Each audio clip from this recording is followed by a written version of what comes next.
সবাইকে technique easy এডুকেশনের পক্ষ থেকে স্বাগত জানাচ্ছি। এই পর্বে আমরা পদার্থবিজ্ঞানের বল অধ্যায় নিয়ে আলোচনা করব। একদম বিস্তারিত আলোচনা, যে আলোচনায় আমরা এখানে যেই টপিকসগুলো নিয়ে কথা বলবো সেই টপিকসগুলো আগে থেকেই তুলে রেখে দিয়েছি। তো এই টপিকসগুলো সম্পর্কে আমরা বিস্তারিত জানবো। এই অধ্যায়ে কী কী সমীকরণ থাকে, কী কী সমীকরণ ব্যবহার করা হয় সেগুলো সম্পর্কে আমরা জানবো। আশা করি তোমরা পুরোটা সময় আমাদের সঙ্গে থাকবে। তো প্রথমে এখানে যেই টপিকস নিয়ে কথা বলবো সেটা হচ্ছে জড়তা। জড়তা জিনিসটা কি? দেখা যায় আমরা মঞ্চে বক্তৃতা দিতে গেলে আমাদের মুখ থেকে কথা বের হয় না, হাঁটু কাঁপতে শুরু করে, অথবা কারোর সামনে দাঁড়িয়ে কোনো একটা বিষয় যদি আমরা ব্যাখ্যা করতে চাই তখন দেখা যায় আমরা ঠিকভাবে ব্যাখ্যা করতে পারি না। এই যে জিনিসটা, এটাকে কিন্তু আমরা জড়তা বলি সব সময়, এবং আমরা বরাবরই যে বলে থাকি যে জড়তা কাটাতে হবে, তোমার মধ্যে যে জড়তা আছে সেই জড়তা কাটাতে হবে। পদার্থবিজ্ঞান জড়তাকে কিভাবে সংজ্ঞায়িত করে? জড়তা মূলত পদার্থবিজ্ঞান বলতে বোঝায় যে কোনো বস্তু যে অবস্থায় আছে সে অবস্থায় থাকতে চাওয়া।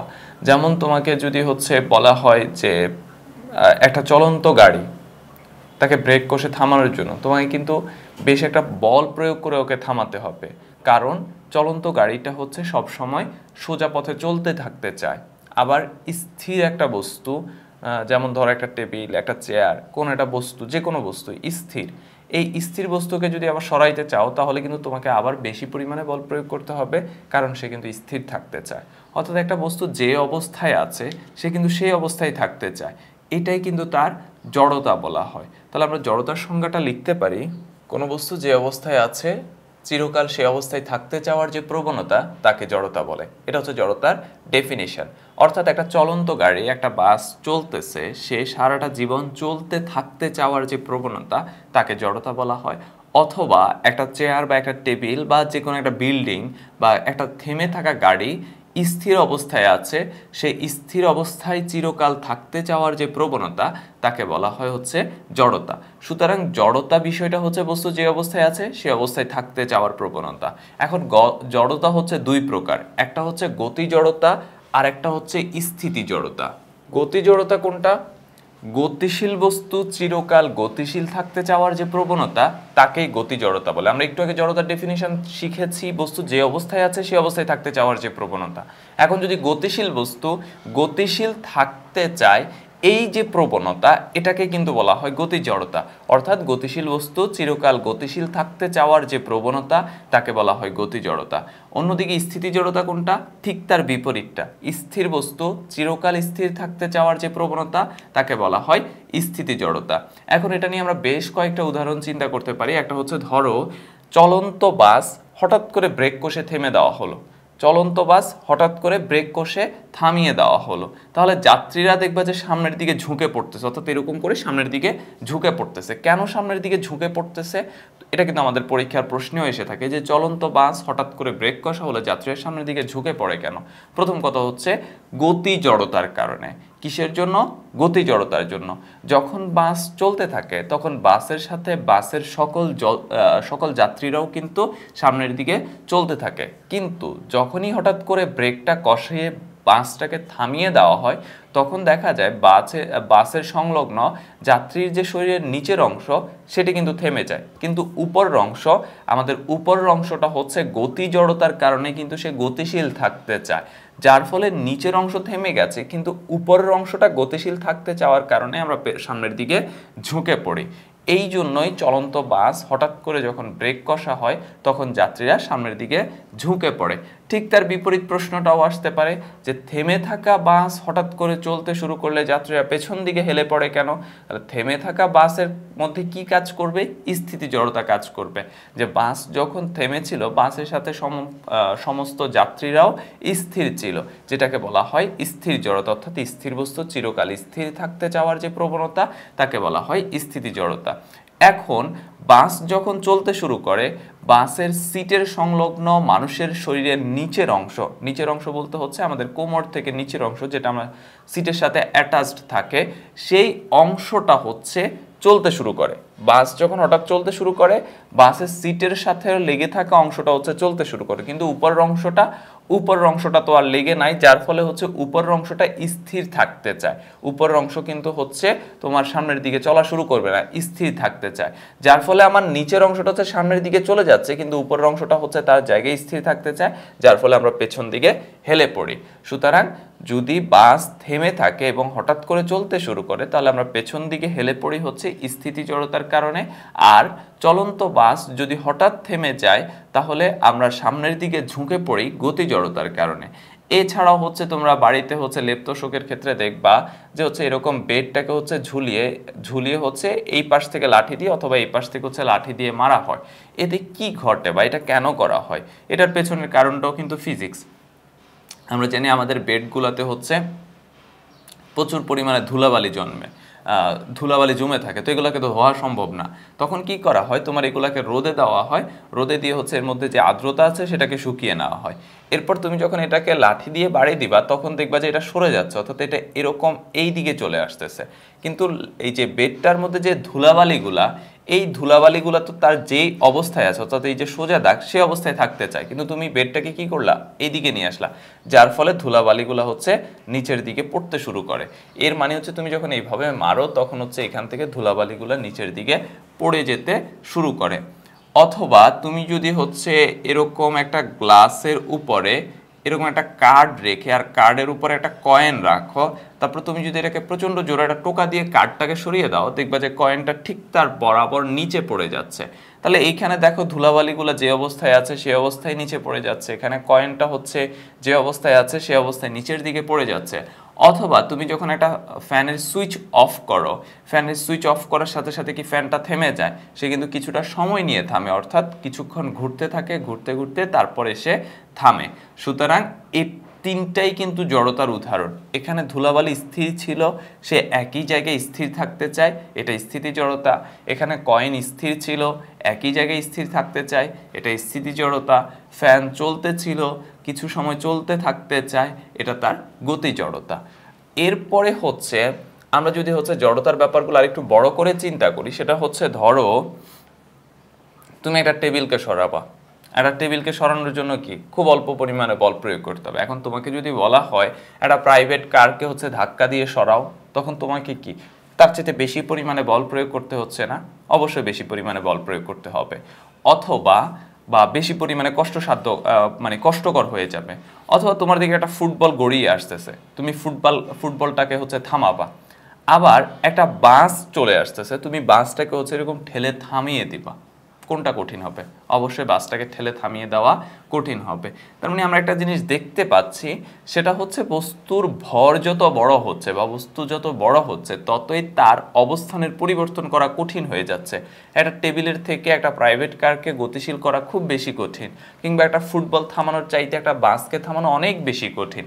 তার মানে একটা বস্তুর ভর যখন বৃদ্ধি পায়, তখন তাকে থামিয়ে দেওয়া কিন্তু বা অবস্থানের পরিবর্তন করতে চাওয়া বা অবস্থান পরিবর্তন করা কিন্তু অনেক বেশি কঠিন হয়ে যায়। সুতরাং আমরা একটা জিনিস বলতে পারি, যার ভর বেশি তার জড়তা বেশি, যার ভর বেশি তার জড়তা বেশি। তাহলে এখান থেকে আমরা লিখতে পারি বস্তুর ভরই তার জড়তার পরিমাপ, অর্থাৎ ভর যত বেশি হবে তার জড়তার পরিমাণ ঠিক তত বেশি হবে। যেমনটা আমরা একটা বললাম যে ফুটবলকে থামানো যতটা সহজ, একটা বাসকে থামানো কিন্তু অনেক বেশি কঠিন, কিংবা একটা টেবিলকে সরানো যতটা সহজ, কিন্তু একটা প্রাইভেট কারকে সরানো অনেক বেশি কঠিন। তাহলে আমরা জড়তা নিয়ে যে যে বিষয়গুলো পড়লাম, জড়তা কাকে বলে, জড়তা দুই প্রকার নিয়ে আলোচনা করেছি, তারপরে জড়তার বেশ কয়েকটা উদাহরণ দেখেছি, এবং জড়তা হচ্ছে ভরের পরিমাণ সেটা কিভাবে সেটা আমরা আলোচনা করেছি। এরপর রয়েছে নিউটনের প্রথম সূত্র। নিউটনের প্রথম সূত্র কি বলে? বাহ্যিক কোনো বল প্রয়োগ না করলে স্থির বস্তু স্থির থাকবে এবং গতিশীল বস্তু সুষম দ্রুতিতে সরল পথে চলতে থাকবে। অর্থাৎ কোনো একটা বস্তু যে অবস্থায় আছে সে কিন্তু সেই অবস্থায় থাকতে চাবে, যেটা আমরা জড়তার মধ্যে পড়ে এসেছি। এটাই কিন্তু নিউটন স্যারের প্রথম সূত্র। দেখো স্থির বস্তু স্থির থাকবে অথবা গতিশীল বস্তু গতিশীল থাকবে। কখন? যতক্ষণ না তুমি বাহ্যিকভাবে বল প্রয়োগ করতেছো, অর্থাৎ তাকে বাহ্যিকভাবে বল প্রয়োগ করেই কিন্তু তোমাকে উঠাইতে হবে। আমরা যখন ঘুমিয়ে থাকি মায়ের ঝাড়ুর বাড়ি খাওয়া ছাড়া যেমন সকাল থেকে ঘুম থেকে উঠি না, অথবা রাতের বেলা যখন জেগে থাকি ফোনের চার্জ শেষ না হওয়া পর্যন্ত কিন্তু আমরা ঘুমাতে যাই না, অর্থাৎ যে বাহ্যিকভাবে একটা প্রভাবের প্রয়োজন হয়, যেটাকে আমরা এখানে বলতেছি বল। যে বাহ্যিক কোনো বল প্রয়োগ না করা হলে, অর্থাৎ বাহ্যিকভাবে যদি আমরা কোনো কিছু নাড়াচাড়া না করি তাহলে সে স্থির থাকবে, অথবা গতিশীল হলে গতিশীল থাকবে। ঠিক আছে, একটু আগে আমরা জড়তা পড়েছিলাম, জড়তার আরেকটা সুন্দর উদাহরণ হচ্ছে তুমি একটানা রাতের বেলা কিন্তু ভোর 6টা পর্যন্ত খুব আরামেই জেগে থাকতে পারবা, একটা মুভি টুভি দেখে হচ্ছে কিন্তু জেগে থাকতে পারবা। কিন্তু তুমি যদি হচ্ছে 6টায় উঠতে চাও সেটা কিন্তু তোমার জন্য আবার কঠিন হয়ে যাবে। তার মানে হচ্ছে তুমি জেগে থাকলে জেগে থাকতে চাও, আর ঘুমিয়ে থাকলে ঘুমিয়েই থাকতে চাও, যেটাকে আমরা জড়তাই বলে থাকতেছি, যে বস্তু যে অবস্থায় আছে সে অবস্থায় থাকতে চায়। এখানেও সেম ব্যাপারটাই, অর্থাৎ নিউটন স্যারের প্রথম সূত্র থেকে আমরা সেই জিনিসটাই দেখি যে স্থির বস্তু স্থির থাকবে, গতিশীল বস্তু গতিশীল থাকবে। কতক্ষণ পর্যন্ত? যতক্ষণ না বাহ্যিকভাবে বল প্রয়োগ করা হচ্ছে। বাহ্যিকভাবেই বল প্রয়োগ করে তার অবস্থানের পরিবর্তন করা হয়। এখন দেখো এখান থেকে আমরা একটা জিনিস শিখে নিতে পারি, সেটা হচ্ছে আমরা এই জিনিসটাকে বাদ দিয়ে যদি আমরা এটার পরিবর্তে লিখে দিই যা, তাহলে কি দাঁড়ায়? বাহ্যিক যা প্রয়োগ করলে স্থির বস্তু স্থির থাকবে এবং গতিশীল বস্তু সুষম দ্রুতিতে সরল পথে চলতে থাকবে। অর্থাৎ এখান থেকে কিন্তু আমরা একটা বলের গুণগত ধারণা পেয়ে যেতে পারি। অর্থাৎ স্থির বস্তুকে গতিশীল করার জন্য অথবা গতিশীল বস্তুর গতির পরিবর্তন করার জন্য বাহ্যিকভাবে যা প্রয়োগ করা হয় সেটাকেই কিন্তু বলা হয় বল। তাহলে আমরা বলের একটা গুণগত সংজ্ঞা কোথা থেকে পাই? বলের একটা গুণগত সংজ্ঞা পেয়ে থাকি হচ্ছে নিউটন স্যারের প্রথম সূত্র থেকে। তাহলে এবার যদি আমরা সংজ্ঞাটা লিখি, সংজ্ঞাটা কি হবে? যা স্থির বস্তুর উপর ক্রিয়া করে তাকে গতিশীল করে বা করার চেষ্টা করে, অথবা গতিশীল বস্তুর উপর ক্রিয়া করে তার গতির পরিবর্তন করে বা করার চেষ্টা করে, তাকে বল বলে। অর্থাৎ বস্তু যে অবস্থায় আছে সে অবস্থায় থাকতে চাওয়ার প্রবণতাকে জড়তা বলে। এরপর যতক্ষণ না আমি বাহ্যিকভাবে বল প্রয়োগ করতেছি তখন সে একই অবস্থা বজায় রাখতে চায়। বাহ্যিকভাবে যা প্রয়োগ করে বস্তুর অবস্থান পরিবর্তন করতে চাওয়া হয় তাকে বল বলে। সুতরাং বল, তারপর হচ্ছে নিউটনের প্রথম সূত্র এবং জড়তা, তিনটাই একই সূত্রে গাঁথা বা একটা জিনিসের ভিন্ন ভিন্ন ভাবে হচ্ছে আমরা বলতেছি। তাহলে এই তিনটা জিনিস নিয়ে হচ্ছে আমাদের মনে হয় এখন আর সমস্যা হওয়ার কথা না, যে এখানে হচ্ছে যে জড়তা বলতে কি বোঝায়, তারপর হচ্ছে নিউটনের প্রথম সূত্র কি, এবং নিউটনের প্রথম সূত্র থেকে আমরা বলের একটা গুণগত ধারণা পেয়ে থাকি এবং আমরা বলের সংজ্ঞাটা কিন্তু সেখান থেকেই দিয়েছি। সুতরাং বলের সংজ্ঞাটাও তোমরা মনে রাখবা। আমরা বলের ডেফিনিশন দেখেছি, এরপর দেখবো হচ্ছে বলের প্রকারভেদগুলো। বলের প্রকারভেদ কি? যেমন প্রথমে আছে মহাকর্ষ বল। মহাকর্ষ বল কিন্তু মৌলিক বল। মৌলিক বল হচ্ছে 4 প্রকার। মৌলিক বল হচ্ছে 4 প্রকার: মহাকর্ষ বল, তড়িৎচুম্বক বল, দুর্বল নিউক্লিয় বল, সবল নিউক্লিয় বল। আমরা প্রত্যেকটা পয়েন্ট নিয়ে আলোচনা করব। তো প্রথমে হচ্ছে মহাকর্ষ বল। মহাকর্ষ বল কি? মহাকর্ষ বল হচ্ছে মহাবিশ্বের ভর সম্পন্ন দুটি বস্তুর মধ্যে যে আকর্ষণ তাকে মহাকর্ষ বল বলে। অর্থাৎ তুমি ক্যামেরার ওই পাশে বা হচ্ছে আমাদের এই ভিডিও বসে যেখান থেকেই দেখতেছো, তোমার আর আমার মাঝে কিন্তু একটা আকর্ষণ বল রয়ে গেছে তোমার জন্ম থেকে। কারণ আমরা যেহেতু দুজনে ভর সম্পন্ন, সুতরাং আমাদের মধ্যে একটা আকর্ষণ রয়ে গেছে, যেটাকে আমরা নাম দিয়ে থাকি হচ্ছে মহাকর্ষ বল। অর্থাৎ পৃথিবীতে ভর সম্পন্ন দুটো বস্তুর মধ্যে যে আকর্ষণ বল সেটা হচ্ছে মহাকর্ষ বল, এবং ভর সম্পন্ন হলে অবশ্যই তাদের মধ্যে এই আকর্ষণ বলটা বিদ্যমান থাকবে, এবং এটা পদার্থবিজ্ঞানের একটা চমকপ্রদ বল। আর সবচেয়ে গুরুত্বপূর্ণ কথা হচ্ছে মৌলিক যে 4 প্রকারের বল রয়েছে, 4 প্রকারের বলের মধ্যে সবচেয়ে দুর্বল বল হচ্ছে মহাকর্ষ বল। এই মহাকর্ষ বলের কারণেই কিন্তু হচ্ছে নক্ষত্রগুলা বা গ্রহ নক্ষত্রগুলা হচ্ছে ঘুরপাক খাচ্ছে, যেমন আমাদের পৃথিবী সূর্যকে কেন্দ্র করে ঘুরছে, এটা কিন্তু মহাকর্ষ বলের কারণে। অথবা যখন পৃথিবী অন্য বস্তুকে আকর্ষণ করে সেটাকে আমরা মধ্যাকর্ষণ অথবা অভিকর্ষজ নাম দিয়ে থাকি। আমি যদি এখান থেকে মার্কারটা ছেড়ে দিই এটা নিচে পড়ে যাবে, এটাও কিন্তু হচ্ছে মহাকর্ষ বা মধ্যাকর্ষণ অথবা অভিকর্ষজের কারণে। মহাকর্ষ, মধ্যাকর্ষণ, অভিকর্ষজ একই জিনিস। মহাকর্ষ যে কথা, অভিকর্ষ একই কথা। অভিকর্ষকে আলাদাভাবে গুরুত্ব দিয়ে নামকরণ করা হয়, এখানে হচ্ছে পৃথিবীর আকর্ষণ আছে বলে, কিন্তু পৃথিবী তো মহাবিশ্বের বাহিরে না, সুতরাং এটাও হচ্ছে এক প্রকারের মহাকর্ষ। তাহলে মহাকর্ষ সম্পর্কে কি জানলাম? মহাকর্ষ হচ্ছে মৌলিক বলগুলোর মধ্যে অন্যতম। এটি হচ্ছে মৌলিক বলগুলোর মধ্যে সবচেয়ে দুর্বল বল। এটি হচ্ছে একটি চমকপ্রদ বল। পৃথিবীতে ভর সম্পন্ন দুটো বস্তুর মধ্যে এই বল কাজ করে থাকে।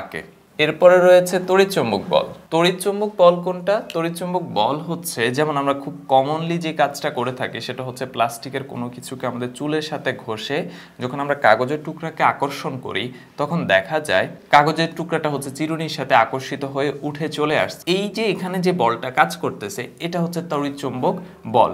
অর্থাৎ তড়িৎ বল আর চুম্বক বল মিলে যেই বল তৈরি হয় সেটাকে মূলত হচ্ছে তড়িৎচুম্বক বল বলা হয়ে থাকে। আর তড়িৎচুম্বক বল হচ্ছে মহাকর্ষ বলের থেকে প্রায় 10⁻36 গুণ বেশি শক্তিশালী। 10⁻36 গুণ বেশি শক্তিশালী। কার থেকে? মহাকর্ষ বলের থেকে। বিশ্বাস না হলে তোমাদের একটা ছোট্ট উদাহরণ দিয়ে বলতে পারি। একটু আগে আমরা যে কাগজের টুকরাকে হচ্ছে চিরুনি দিয়ে আকর্ষণের কথা বললাম, এই ক্ষেত্রে খেয়াল করো ওই কাগজের টুকরাটাকে কি পৃথিবী তার নিচের দিকে সর্বোচ্চ পরিমাণ শক্তি দিয়ে টেনে রেখেছে না? টেনে না রাখলে তো এটা ওই ভূমির উপর পড়ে থাকতো না, উড়ে চলে যেত, তাই না? যেহেতু সর্বোচ্চ পরিমাণ শক্তি দিয়ে টেনে রেখেছে তাহলে এটা হচ্ছে মহাকর্ষ বলের সর্বোচ্চ পরিমাণ ওই কাগজের টুকরার উপরে।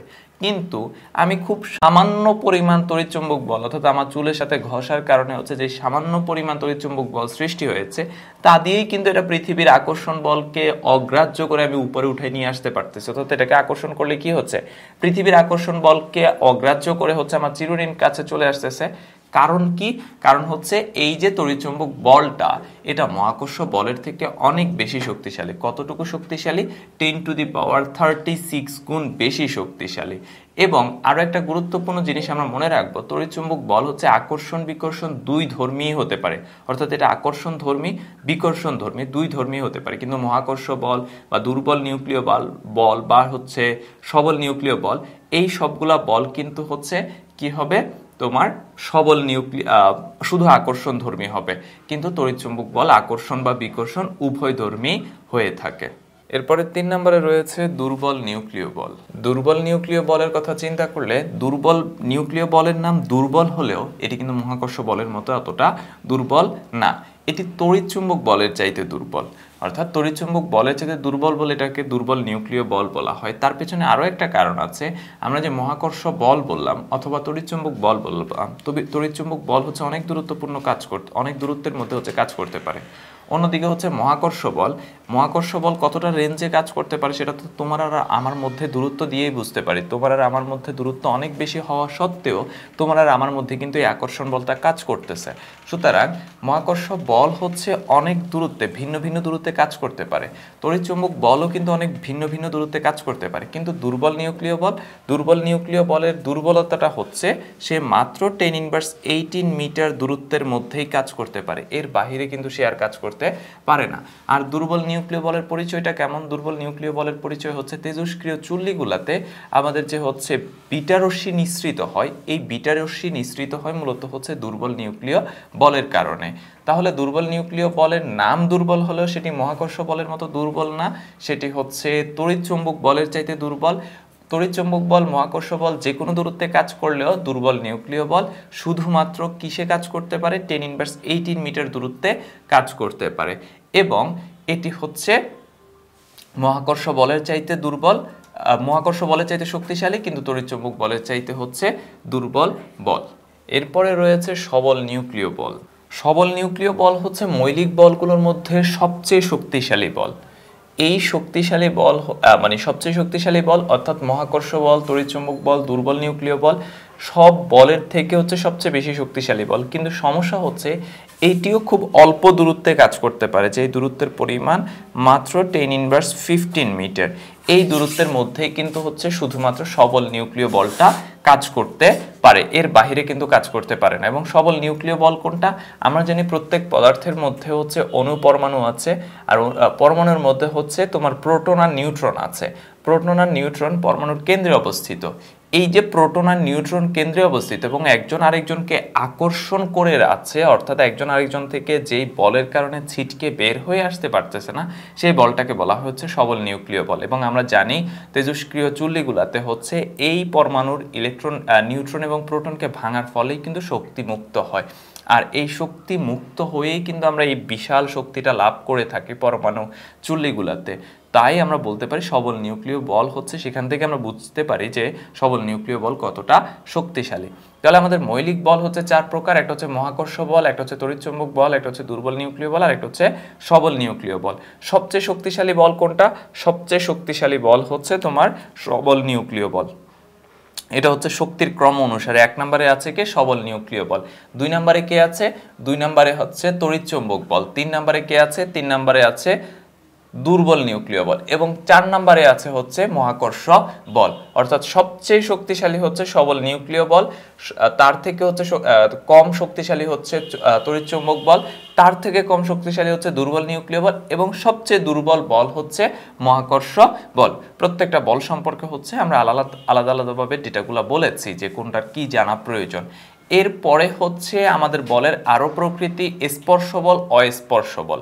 স্পর্শ বল কোনটা? যেই বল কাজ করার জন্য বস্তু প্রত্যক্ষ সংস্পর্শের প্রয়োজন তাকে স্পর্শ বল বলে। অর্থাৎ যে বল কাজ করার জন্য বস্তুর প্রত্যক্ষ সংস্পর্শের প্রয়োজন। যেমন আমি যদি এই মার্কারটাকে এখান থেকে এইদিকে আনতে চাই, তাহলে আমি যত এখান থেকে হাত দিয়ে জাদুকরের মতো এরকম নাড়াতে থাকি, এটা কি এখান থেকে এখানে যাবে? কখনোই যাবে না। আমাকে কিন্তু হাত দিয়ে এখান থেকে এখানে সরাই দিতে হবে, অর্থাৎ হাত দিয়ে স্পর্শ করে সরাতে হবে। সুতরাং এটা হচ্ছে একটা স্পর্শ বল। কিন্তু দেখো ব্যাপারটা, আমি যদি এখান থেকে পেনটাকে ছেড়ে দিই, ও কিন্তু নিচের দিকে পড়ে যাচ্ছে। পৃথিবী কিন্তু তাকে স্পর্শ করে টানতে হচ্ছে না, পৃথিবী নিজের জায়গা থেকে হচ্ছে আকর্ষণ করতেছে আর বস্তুটা পড়ে যাচ্ছে। এই ক্ষেত্রে পৃথিবীর কিন্তু আকর্ষণ করতে হচ্ছে না, সেটা হচ্ছে অস্পর্শ বল। তাহলে স্পর্শ বলের ক্ষেত্রে কি হয়? পৃথিবী হচ্ছে বা বস্তুকে হচ্ছে প্রত্যক্ষ সংস্পর্শে আসতে হয়। যে বস্তুর উপর বল প্রয়োগ করবে আর যে বস্তু বল প্রয়োগ করবে, দুটোকে প্রত্যক্ষ সংস্পর্শে আসতে হয়। কিন্তু অস্পর্শ বলের ক্ষেত্রে হচ্ছে এই সংস্পর্শের প্রয়োজন নাই। অস্পর্শ বলের উদাহরণ দিলাম যে হচ্ছে পৃথিবীর মহাকর্ষ বল, বা এখানে যে আমরা বললাম তড়িৎচুম্বক বল, এগুলো হচ্ছে অস্পর্শ বলের উদাহরণ। স্পর্শ বলের উদাহরণ কি? যেমন আমি ফোর্স করে বা বল প্রয়োগ করে কোনো বস্তুকে তার অবস্থান থেকে সরিয়ে দিচ্ছি, এটা হচ্ছে একটা তোমার স্পর্শ বলের উদাহরণ। এরপরে রয়েছে সাম্যবল। সাম্যবল জিনিসটা কি? সাম্যবল জিনিসটা হচ্ছে কোনো বস্তুর উপর একাধিক বল প্রয়োগ করবে, কোনো বস্তুর উপর একাধিক বল প্রয়োগ করবে, কিন্তু এর পরও যদি বস্তুর লব্ধি শূন্য হয়, অর্থাৎ বস্তুর কোনো ত্বরণ না থাকে, তাহলে যে বলগুলো এই অবস্থার সৃষ্টি করেছে তাকে সাম্যবল বলা হয়। কোনো বস্তুর উপর একাধিক বল প্রয়োগ করবে, কিন্তু এরপরও যদি বস্তুর লব্ধি শূন্য হয়, অর্থাৎ বস্তুর কোনো ত্বরণ না থাকে, তাহলে যেই বলগুলো বস্তুর এই অবস্থার সৃষ্টি করেছে তাকে সাম্যবল বলে। তাহলে আমরা সাম্যবলের ডেফিনেশনটা লিখবো। ডেফিনেশনটা কি? কোনো বস্তুর উপর একাধিক বল ক্রিয়া করলে যদি বলের লব্ধি শূন্য হয়, বলের লব্ধি শূন্য হওয়া মানে কি? তার কোনো ত্বরণ থাকবে না। তাহলে বলের লব্ধি শূন্য হয়, তখন আমরা বলি বস্তুটি সাম্য অবস্থায় আছে, অর্থাৎ বস্তুটি স্থির অবস্থায় আছে। সাম্য অবস্থায় থাকা মানে হচ্ছে স্থির অবস্থায় থাকা। তো যেই বলগুলো এই সাম্য অবস্থা সৃষ্টি করে তাদেরকে হচ্ছে সাম্য বল বলা হয়।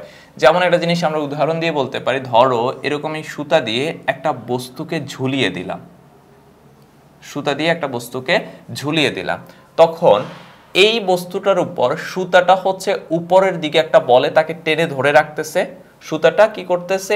এই যে বস্তুটা, এই বস্তুটাকে হচ্ছে উপরের দিকে টেনে ধরে রাখতেছে। আবার মধ্যাকর্ষণ হচ্ছে বস্তুটাকে নিচের দিকে আকর্ষণ করতেছে। তাহলে কি বললাম? এই বলটাকে হচ্ছে সুতাটা উপরের দিকে টেনে ধরে রাখতেছে, মধ্যাকর্ষণ বলটাকে নিচের দিকে আকর্ষণ করতেছে। তার মানে কি এই বস্তুর উপর একাধিক বল কাজ করতেছে না? অবশ্যই একাধিক বল কাজ করতেছে। এখন এরপরও কি বস্তুটি নড়াচড়া করবে, অর্থাৎ উপরের দিকে উঠে যাবে বা নিচের দিকে পড়ে যাবে? কিছুই হবে না, সে কিন্তু তার অবস্থায় স্থির থেকে যাবে, অর্থাৎ তার লব্ধি শূন্য হবে বা ত্বরণের পরিমাণ শূন্য হবে। তাহলে আমরা বলতে পারি বস্তুটা স্থির আছে। আর কে কে স্থির রাখতেছে? এই যে সুতার টান বল আর এই যে অভিকর্ষ বল, এই দুটা বলই কিন্তু বস্তুটার উপর কাজ করতেছে। সুতরাং এই দুটো বলকে আমরা এই ক্ষেত্রে বলবো হচ্ছে সাম্যবল। তাহলে সাম্যবলের ব্যাপারটা যদি আমি আরো একবার ক্লিয়ার করি, আমরা এখানে বললাম কোন বস্তুর উপর একাধিক বল ক্রিয়া করলে, খেয়াল করো এই বস্তুর উপর একাধিক বল কাজ করতেছে। সুতাটাকে উপরের দিকে একটা টান বল দিচ্ছে, অভিকর্ষ তাকে পৃথিবীর দিকে একটা অভিকর্ষ বলে আকর্ষণ করতেছে। করলে যদি বলের লব্ধি শূন্য হয়, খেয়াল করো দুটো বল কাজ করতেছে কিন্তু লব্ধি শূন্য। শূন্য কি করে বুঝলাম? বস্তুর কোনো নড়াচড়া নাই, বস্তু উপরের দিকেও যাচ্ছে না নিচের দিকেও আসতেছে না, বস্তু কিন্তু তার অবস্থায় ফিক্সড রয়ে গেছে, সুতরাং বস্তুর কোনো নড়াচড়া নাই, বস্তুর কোনো ত্বরণ নাই, এই জন্য আমরা বলতেছি লব্ধি শূন্য।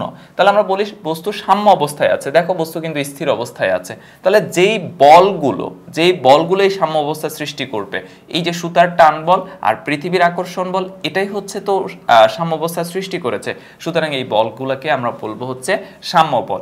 অথবা ধরো ওই যে দড়িতে হচ্ছে রুমাল বেঁধে যে আমরা হচ্ছে ঝুলিয়ে হচ্ছে এরকম টানতে থাকি, তখন কি হয়, দুই পক্ষ হচ্ছে দুই দিকে টানতেছে আর রুমালটা হচ্ছে তার জায়গায় ঝুলতেছে। যতক্ষণ পর্যন্ত দুই পক্ষের বলের পরিমাণ সমান হবে ততক্ষণ পর্যন্ত হচ্ছে রুমালটা কিন্তু কোনো দিকে যাবে না। তার মানে কি, তার উপর একাধিক বল কাজ হচ্ছে কিন্তু বস্তুর লব্ধি শূন্য, সুতরাং এটা হচ্ছে সাম্য বল। এরপর যদি আমরা বলি কোন একটা বল যে কোনো এক পক্ষের হচ্ছে যে বলের পরিমাণ কমে গেছে যার ফলে রুমালটা অন্যদিকে চলে গেছে, অথবা এখানে যদি আমি সুতাটা কেটে দিই তাহলে বস্তুটা নিচের দিকে পড়ে যাবে, তখন দেখো তখন কিন্তু বস্তু আর সাম্য অবস্থায় নাই, বস্তু কিন্তু নিচের দিকে পড়ে যাচ্ছে অথবা একদিকে চলে যাচ্ছে। তখন যে বলটা কাজ করতেছে সেটাকে বলা হয় হচ্ছে অসাম্য বল। অর্থাৎ একাধিক বল কাজ করলে বা একটা বল কাজ করলে যদি বস্তুর লব্ধি শূন্য না হয়, বস্তু কোনো দিকে চলে যায়, তখন যেই বলটা কাজ করে তাকে আমরা বলি হচ্ছে অসাম্য বল। যেমন আমি এখানে সুতাটা কেটে দেওয়ার পর পৃথিবীর আকর্ষণ বল, এক্ষেত্রে এটা একটা অসাম্য বল। তারপর হচ্ছে এই যে কি জন্য তোমার রুমালের ক্ষেত্রে হচ্ছে এক পক্ষ টেনে নিয়ে চলে যাচ্ছে, অথবা কোনো কিছুকে হচ্ছে তিনজন টেনে ধরে রাখতেছে কিন্তু লব্ধি শূন্য না, সেক্ষেত্রে হচ্ছে আমরা তাকে অসাম্য বল বলবো। তাহলে অসাম্য বলের ক্ষেত্রে হচ্ছে লব্ধি শূন্য হয় না, সাম্য বলের ক্ষেত্রে হচ্ছে লব্ধি শূন্য হয়। অসাম্য বলের ক্ষেত্রে ত্বরণ থাকে, সাম্য বলের ক্ষেত্রে হচ্ছে ত্বরণ থাকে না। অসাম্য বলে হচ্ছে বস্তুর অবস্থানের পরিবর্তন হয়, অর্থাৎ বস্তু স্থির থাকে না, কিন্তু সাম্য বলের ক্ষেত্রে হচ্ছে বস্তু স্থির থাকে। তাহলে সাম্য বল ও সাম্য বলের পার্থক্য এবং সাম্য বল ও অসাম্য বল বলতে কি বুঝিয়েছি সেটা নিশ্চয়ই তোমরা বুঝতে পেরেছো। তো এটা ছিল হচ্ছে বল কাকে বলে, বলের প্রকৃতিগুলো নিয়ে আমরা আলোচনা করেছিলাম, মৌলিক বলগুলো নিয়ে আলোচনা করেছি। এরপর বস্তুর উপর বলের প্রভাবটা কিভাবে কাজ করে। যেমন বস্তুর উপর বলের প্রভাব কাজ করে বলতে হচ্ছে বস্তু স্থির থাকলে তাকে গতিশীল করতে পারে, অর্থাৎ স্থির বস্তুকে গতিশীল করার জন্য কিন্তু বলের প্রয়োজন হয়। এটা হচ্ছে যে বলের একটা প্রভাব, যে স্থির বস্তুকে গতিশীল করা। সেকেন্ড হচ্ছে গতিশীল বস্তুর বেগ বৃদ্ধি করা, অর্থাৎ তুমি যখন বেগ বৃদ্ধি করতে থাকবা তখন একটা বস্তুর হচ্ছে কি হবে, ধরো বলি এরকমটা যে হচ্ছে একটা ফুটবল আসতেছে, তখন আরেকজন মানে গড়িয়ে ফুটবল আসতেছে, তার উপরে যদি আরেকজন আরো একটু জোরে কিক করে তাহলে কি হবে, তার গতিটা আরো বৃদ্ধি পাবে না বা বেগের পরিমাণ আরো বৃদ্ধি পাবে না। তার মানে কি, আমরা বল প্রয়োগ করে কোনো গতিশীল বস্তুর বেগ বৃদ্ধি করতে পারি অথবা বেগ হ্রাস করতে পারি। সেটা কি করে, ফুটবলটা গড়িয়ে আসতেছে, তুমি হাত দিয়ে বা হচ্ছে পা দিয়ে যদি তাকে থামিয়ে দাও তাহলে কিন্তু সে বেগ হ্রাস করে থেমে যাচ্ছে অথবা কমে যাবে বেগ। তারপরে হচ্ছে বেগের দিকের পরিবর্তন করা, অর্থাৎ ধরো এই দিক থেকে হচ্ছে কেউ একজন ফুটবলকে কিক করলো, এখানে থেকে একজন সেটাকে এই দিকে বল প্রয়োগ করলো, তাহলে কি হচ্ছে, বলের দিক পরিবর্তন হয়ে যাচ্ছে না বেগের। যে বস্তুটা এই দিক বরাবর গতিশীল ছিল তাকে যখন হচ্ছে বল প্রয়োগ করা হচ্ছে তখন এই দিক বরাবর চলে গেছে। তাহলে আমরা বেগের পরিবর্তন করতে পারি, কি করতে পারি, বস্তুর অবস্থানের পরিবর্তন করতে পারি, অর্থাৎ স্থির বস্তুকে গতিশীল করতে পারি। সেকেন্ড হচ্ছে গতিশীল বস্তুর বেগ বৃদ্ধি করতে পারি। থার্ড হচ্ছে গতিশীল বস্তুর বেগ হ্রাস করতে পারি। ফোর্থ হচ্ছে গতিশীল বস্তুর দিকের পরিবর্তন করতে পারি। ফিফথ হচ্ছে বস্তুর আকৃতি পরিবর্তন করতে পারি। যেমন একটা প্লাস্টিকের বোতল নাও, প্লাস্টিকের বোতল নিয়ে হচ্ছে তাকে জোরে চাপ দাও, দেখবে এটা কি দুমড়ে মুচড়ে যাচ্ছে। একটা স্পঞ্জের ওই যে আমরা যে জিম বলগুলো আছে, জিম বলগুলো নাও, জোরে চাপ দাও, এটা কি চুপসে যাবে। এটা ফোম নাও, ফোম নিয়ে হচ্ছে জোরে চাপ দাও, কি হবে, এটা চুপসে যাবে। তারপর হচ্ছে একটা রাবারকে টেনে লম্বা করে ফেলো, তাহলে কি হবে, এটা ছিঁড়ে যাবে। অর্থাৎ কি, আমরা এদের বাহ্যিকভাবে বল প্রয়োগ করে আমরা এর আকৃতির পরিবর্তন করতে পারি, বাহ্যিকভাবে এর আকৃতি পরিবর্তন করে ফেলতে পারি। এটাই হচ্ছে বস্তুর উপর মূলত বলের প্রভাব। স্থির বস্তুকে গতিশীল করা, গতিশীল বস্তুর বেগ বৃদ্ধি করা, গতিশীল বস্তুর বেগ হ্রাস করা, গতিশীল বস্তুর দিকের পরিবর্তন করা এবং বস্তুর আকৃতির পরিবর্তন করা, এগুলাই হচ্ছে বস্তুর উপর বলের প্রভাব। এরপরে হলো ভরবেগ। ভরবেগ কাকে বলে, আমরা ভরবেগের একটা সুন্দর সংজ্ঞা দিতে পারি, সেটা হচ্ছে ভর ও বেগের সমন্বয় যে ভৌত রাশির উদ্ভব হয় তাকে ভরবেগ বলে। আমি যদি ডেফিনিশনটা লিখি তাহলে কি হবে, ভর ও বেগের সমন্বয়ে যে ভৌত রাশির উদ্ভব হয় তাকে ভরবেগ বলে। এটা ছাড়া আমরা ভিন্ন আরেকটা ডেফিনিশন কিন্তু দিতে পারি, সেটা হচ্ছে ভর ও বেগের গুণফলকে ভরবেগ বলে। কোনো বস্তুর ভর ও বেগের গুণফলকে ভরবেগ বলে। তাহলে ভরবেগের আমরা দুটো ডেফিনিশন পেয়েছি, দুটো ডেফিনিশন কিন্তু একই জিনিসই মিন করতেছে। এখানে বললাম ভর ও বেগের সমন্বয়ে যে ভৌত রাশির উদ্ভব হয় তাকে ভরবেগ বলে, এখানে বললাম দুটো রাশির গুণফলকে হচ্ছে ভরবেগ বলে। তাহলে আমরা ভরবেগ সমান কি লিখতে পারি, অর্থাৎ ভরবেগকে যদি পি দ্বারা প্রকাশ করি, পি সমান কি হবে, ভর ও বেগের গুণফল। তাহলে ভর হচ্ছে এম আর বেগ হচ্ছে ভি, তাহলে আমরা লিখতে পারি P ইকুয়াল এম ভি, অর্থাৎ ভরবেগ সমান হচ্ছে ভর ও বেগের গুণফল। এখান থেকে যদি আমরা এককের কথা চিন্তা করি, একক কি হবে, একক হবে ভরের একক ইন্টু বেগের একক। ভরের একক কি, ভরের একক হচ্ছে কেজি। বেগের একক কি, বেগের একক হচ্ছে মিটার পার সেকেন্ড। তাহলে ভরবেগের একক কি, ভরবেগের একক হচ্ছে কেজি মিটার পার সেকেন্ড। আর যদি মাত্রার কথা চিন্তা করি, মাত্রা কি হবে, দেখো ভরের মাত্রা হচ্ছে ক্যাপিটাল এম আর বেগের মাত্রা হচ্ছে এল টি ইনভার্স 1। তাহলে ভরবেগের মাত্রা সমীকরণ হচ্ছে mlt ইনভার্স 1। তাহলে ভরবেগ কাকে বলে, কোন বস্তুর ভর ও বেগের গুণফলকে হচ্ছে ভরবেগ বলা হয়। ভরবেগ নির্ণয়ের সূত্র হচ্ছে p ইকুয়াল টু mv, আর একক হচ্ছে কেজি মিটার পার সেকেন্ড, মাত্রা হচ্ছে mlt ইনভার্স 1। এরপর যদি আমরা একটা উদাহরণ দিয়ে চিন্তা করি, সেটা হচ্ছে একটা ট্রাক আর একটা সিএনজি, দুটো একই দ্রুতিতে গতিশীল, অর্থাৎ দুটোর বেগের পরিমাণ একই বা দ্রুতির পরিমাণ একই, এবং এদেরকে একই দূরত্বে গিয়ে থামাতে হবে। অর্থাৎ এখান থেকে চলা শুরু করেছে, দুজন এখানে এসে থামবে, দুজন এখান থেকে চলা শুরু করেছে, দুজন এখানে এসে থামবে, দুজনের দ্রুতিও একই। এখন যদি তোমাকে প্রশ্ন করা হয় কোন গাড়িটাকে থামানোর জন্য সবচেয়ে বেশি পরিমাণে বল প্রয়োগ করতে হবে, সেটা হচ্ছে অবশ্যই আমরা বলবো যে ট্রাককে থামানোর জন্য বেশি পরিমাণে বল প্রয়োগ করতে হবে। কেন? কারণ সিএনজির থেকে ট্রাকের ভরবেগ অনেক বেশি হবে। সিএনজি আর ট্রাকের বেগ সমান হলেও ট্রাকের ভর সিএনজির চাইতে বেশি হবে। যেহেতু বেশি, সুতরাং আমরা এখান থেকে হচ্ছে ভরবেগের পরিমাণ বেশি পাবো, আর ভরবেগের পরিমাণ যেহেতু বেশি, তাকে থামানোর জন্য সবচেয়ে বেশি পরিমাণে বল প্রয়োগ করতে হবে। এছাড়া হচ্ছে আমরা যখন নিউটন স্যারের দ্বিতীয় সূত্র পাই, তখন আমরা এটার পরিমাণগত একটা ক্যালকুলেশনও পেয়ে যাব যে ভরবেগের হচ্ছে যে পরিবর্তন বা হচ্ছে থামানোর জন্য কিভাবে কতটুকু বল প্রয়োগ করতে হতে পারে। তাহলে আমরা ভরবেগ নিয়ে দুটো ডেফিনেশন দেখেছি, একক দেখেছি, মাত্রা দেখেছি এবং সমীকরণ দেখেছি। তাহলে এটা হচ্ছে ভরবেগের জন্য যথেষ্ট পরিমাণে। এরপর হচ্ছে আমরা নিউটন স্যারের দ্বিতীয় সূত্রে আছি। নিউটন স্যারের দ্বিতীয় সূত্রটা আমরা আগে লিখে নিই, নিউটন স্যারের দ্বিতীয় সূত্রে কি বলতে চেয়েছেন উনি। তাহলে নিউটন স্যারের দ্বিতীয় সূত্র হচ্ছে বস্তুর ভরবেগের পরিবর্তনের হার এর উপর প্রযুক্ত বলের সমানুপাতিক। খেয়াল করো, ধরো কোনো একটা গাড়ি বা কোনো একটা বস্তু ইউ আদিবেগে চলছে, টি সময় পরে তার বেগ হলো ভি। কোন একটা বস্তু ইউ আদিবেগে চলছে, টি সময় পরে বস্তুর বেগ হলো ভি, আর বস্তুর ভর ছিল হচ্ছে এম পরিমাণ। তাহলে আমি যদি বস্তুর আদি ভরবেগের কথা চিন্তা করি, তাহলে সেটা কি হবে, আদি ভরবেগ হবে এম ইউ। কারণ ভর আদিতে হোক আর শেষ হোক, ভর তো পরিবর্তিত হচ্ছে না, ভর তো এমই থাকতেছে। তাহলে আদি বেগ গুণ করলে সেটা আদি ভরবেগ হবে। তাহলে আদি বেগ ইন্টু ভর সমান হচ্ছে আদি ভরবেগ, আর শেষ বেগ ইন্টু ভর মানে হচ্ছে শেষ ভরবেগ, তাহলে সেটা হচ্ছে এমভি। তাহলে ভরবেগের পরিবর্তন কত, তাহলে ভরবেগের পরিবর্তন হচ্ছে কতটুকু, দেখো ভরবেগের পরিবর্তন হচ্ছে M V minus M U পরিমাণে। শেষ ভরবেগ থেকে যদি আদি ভরবেগটা মাইনাস করি, তাহলেই তো আমরা ভরবেগের পরিবর্তন পাবো। মানে কোন একটা জিনিসের হচ্ছে ধরো কালকের দাম থেকে আজকের দাম মাইনাস করলেই তো আমরা হচ্ছে কি পাবো, কতটুকু দাম বেড়েছে বা কমেছে সেই জিনিসটা জানতে পারবো। তা ভরবেগের পরিবর্তন কতটুকু হয়েছে, শেষ ভরবেগ থেকে আদি ভরবেগ যদি আমরা মাইনাস করি, তাহলে আমরা ভরবেগের পরিবর্তনটা পেয়ে যাব। আর এই ভরবেগের পরিবর্তনটা কতটুকু সময় হয়েছে, টি সময়ে। তাহলে আমরা এখান থেকে লিখতে পারি টি সময়ে ভরবেগের পরিবর্তন হচ্ছে M V minus M U. T সময়ে ভরবেগের পরিবর্তন M V minus M U. তাহলে একক সময়ে ভরবেগের পরিবর্তন কত, একক সময়ে ভরবেগের পরিবর্তন হচ্ছে M V minus M U by T. এটাকেই বলা হয় ভরবেগের পরিবর্তনের হার। একক সময় যে ভরবেগের পরিবর্তন, সেটাকে বলা হয় ভরবেগের পরিবর্তনের হার। এখান থেকে খেয়াল করো, আমি যদি উপর থেকে এমটাকে কমন নিয়ে নিই, তাহলে এখানে থাকতেছে হচ্ছে M into V minus U by T. এখন কি এটা খুব একটা পরিচিত না যে M into V minus U by T? এই V minus U by T কে হচ্ছে আমরা ত্বরণ বলে থাকি গতি অধ্যায়ে। V minus U by T মানে হচ্ছে ত্বরণ। তাহলে এখান থেকে আমরা লিখতে পারি কি, এখান থেকে আমরা লিখতে পারি হচ্ছে এম এ। তাহলে ভরবেগের পরিবর্তনের শেষ ক্যালকুলেশন আমরা কি পেয়েছি? ভরবেগের পরিবর্তনের শেষ ক্যালকুলেশন আমরা পেয়েছি m। আমি বিষয়টা আরেকবার এখান থেকে আসি, সেটা কি? কোন একটা বস্তু m ভরের u আদি বেগে চলে t সময়ে v বেগ প্রাপ্ত হলো, তাহলে তার আদি ভরবেগ কত হবে? আদি ভরবেগ হবে mu, শেষ ভরবেগ কত হবে? শেষ ভরবেগ হবে mv। তাহলে ভরবেগের পরিবর্তন কত? ভরবেগের পরিবর্তন হচ্ছে শেষ ভরবেগ মাইনাস আদি ভরবেগ। এটা হচ্ছে t সময়, অর্থাৎ t সময়ে ভরবেগের পরিবর্তন mv মাইনাস mu। তাহলে একক সময় ভরবেগের পরিবর্তন কত?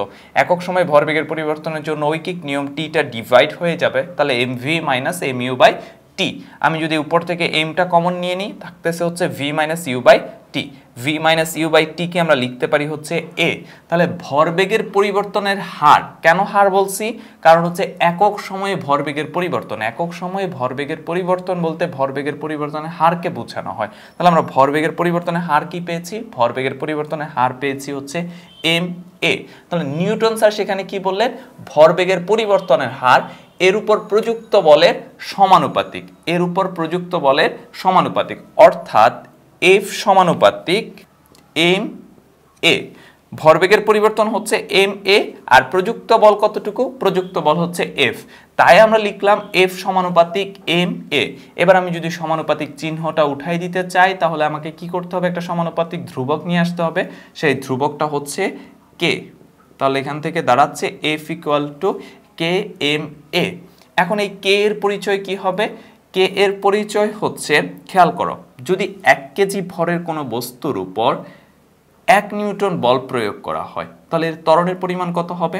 ত্বরণের পরিমাণ হবে কিন্তু 1 মিটার পার সেকেন্ড স্কয়ার। এটা কিন্তু ক্যালকুলেটিভ একটা ভ্যালু, যে 1 কেজি ভরের কোনো বস্তুর উপর 1 নিউটন বল প্রয়োগ করা হলে ত্বরণের পরিমাণ হবে 1 মিটার পার সেকেন্ড স্কয়ার। তাহলে আমার যদি f এর পরিমাণ 1, তারপরে হচ্ছে m এর পরিমাণ 1 আর a এর পরিমাণ 1 হয়, তাহলে k এর পরিমাণ কত হচ্ছে?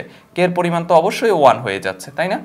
কেন? আমি আবারও বলতেছি যে তুমি এটা বলতে পারো যে স্যার হচ্ছে f এর মান 2 3 কেন ধরলাম না, বা হচ্ছে m এর মান 3 4 কেন ধরলাম না। আমরা এটা ক্যালকুলেটিভ ভ্যালুর জন্য আমরা এই মানটা ধরেছি, যে 1 কেজি ভরের কোনো বস্তুর উপর যদি 1 নিউটন বল প্রয়োগ করা হয়, তাহলে বস্তুর যে ত্বরণ সৃষ্টি হয় সেই ত্বরণের মান হচ্ছে 1 মিটার পার সেকেন্ড স্কয়ার। সুতরাং আমি যদি m এর মান আর f এর মান 1 বসাই, a এর মান অবভিয়াসলি 1 হয়ে যাবে, আর তখন k এর মান অবশ্যই 1 হবে। তো k এর মান যদি আমরা এই সমীকরণটাতে বসাই, তাহলে আমরা কি পাবো? সেটা হচ্ছে f ইকুয়াল m a, যেটা হচ্ছে আমরা নিউটন স্যারের দ্বিতীয় সূত্র থেকে সমীকরণটা ডেভেলপ করেছি। নিউটনের দ্বিতীয় সূত্র থেকে হচ্ছে সমীকরণ ডেভেলপ হচ্ছে f equal to m a। তাহলে আমরা নিউটনের প্রথম সূত্র থেকে, নিউটন স্যারের প্রথম সূত্র থেকে কিসের ধারণা পেয়েছিলাম? বলের গুণগত ধারণা পেয়েছিলাম। আর এখানে বলের পরিমাণগত ধারণা পেয়েছি, অথবা বলের সাথে ত্বরণের কি সম্পর্ক সেই ধারণাটা পেয়েছিলাম, অথবা ভরবেগের পরিবর্তনের হার প্রযুক্ত বলের সমানুপাতিক, কিভাবে সম্পর্কটা তৈরি হয় সেই জিনিসটা আমরা এখান থেকে জেনেছি। তাহলে নিউটন স্যারের পুরো সূত্রটা কি, বা দ্বিতীয় সূত্রটা কি? বস্তুর ভরবেগের পরিবর্তন হার এর উপর প্রযুক্ত বলের সমানুপাতিক, আর শেষ অংশটা হচ্ছে বল যেদিকে ক্রিয়া করে ভরবেগের পরিবর্তনের হার সেদিকে ঘটে। তাহলে এটা হচ্ছে নিউটন স্যারের সূত্র, আর নিউটন স্যারের সূত্র থেকে আমরা পাচ্ছি f equal to m a। f equal to m a হচ্ছে বলের পরিমাণ সম্পর্কে ধারণা পাওয়ার সূত্র, যেটা আমরা নিউটন স্যারের দ্বিতীয় সূত্র থেকে পেয়ে থাকি। আমরা নিউটন স্যারের দ্বিতীয় সূত্র থেকে পেলাম f equal to m a। তো এখান থেকে আমরা লিখতে পারি f ইকুয়াল টু a এর পরিবর্তে v minus u by t। টিটাকে যদি এদিকে ক্রস গুণন করে দিই, তাহলে ft সমান কি হবে? mটাকে ভেতরে গুণ করে দিলে mv মাইনাস mu। এই যে ft অর্থাৎ বল আর সময়ের গুণফল, এটাকে বলা হয় বলের ঘাত। f(t) অর্থাৎ বল আর সময়ের গুণফল, এটাকে বলা হয় বলের ঘাত। আর mv মাইনাস muটা কি? mv মাইনাস mu হচ্ছে ভরবেগের পরিবর্তন। তাহলে আমরা এখান থেকে লিখতে পারি বলের ঘাত সমান ভরবেগের পরিবর্তন, অর্থাৎ আমাদেরকে যদি কোনো ম্যাথে বা কোনো অংশে যদি বলা হয় যে বলের ঘাত কত সেটা নির্ণয় করো, তাহলে আমরা আসলে যেটা করবো সেটা হচ্ছে ভরবেগের পরিবর্তনটা ক্যালকুলেট করব। আর নিশ্চয়ই এই অংশটা বুঝতেই পেরেছো, F equal to M A, সেখানে হচ্ছে এ এর পরিবর্তে ভি মাইনাস ইউ বাই টি, টিটাকে এইদিকে গুণ করে দিয়েছি, এই যে টি এদিকে গুণ করলে এফ টি, আর এমটা ভেতরে গুণ করলে M V minus M U, অর্থাৎ এফ ইন্টু টি, অর্থাৎ বল ইন্টু সময় মানে হচ্ছে বলের ঘাত, আর বলের ঘাত মানে হচ্ছে ভরবেগের পরিবর্তন। তাই আমরা লিখলাম বলের ঘাত সমান হচ্ছে ভরবেগের পরিবর্তন। তাহলে আমাদেরকে যদি জিজ্ঞেস করে যে হচ্ছে বলের ঘাত কত হবে, তাহলে আমরা যেটা ক্যালকুলেট করবো সেটা হচ্ছে ভরবেগের পরিবর্তন। এরপরে আমরা নিউটন স্যারের তৃতীয় সূত্র থেকে পাই যে প্রত্যেক ক্রিয়ারই সমান ও একটি বিপরীত প্রতিক্রিয়া আছে। তো নিউটন স্যারের এই সূত্র দ্বারা আসলে কি বোঝানো হয়? বোঝানো হয়ে থাকে, এটা আসলে আমার মনে হয় যে হচ্ছে বাংলা একটা প্রবাদ, যে প্রবাদ ঢিল মারলে পাটকেল খেতে হবে, সেই ঢিল মারলে পাটকেল খেতে হওয়া প্রবাদ থেকে হচ্ছে নিয়ে নেওয়া যে প্রত্যেক ক্রিয়ারই একটি সমান ও বিপরীত প্রতিক্রিয়া আছে।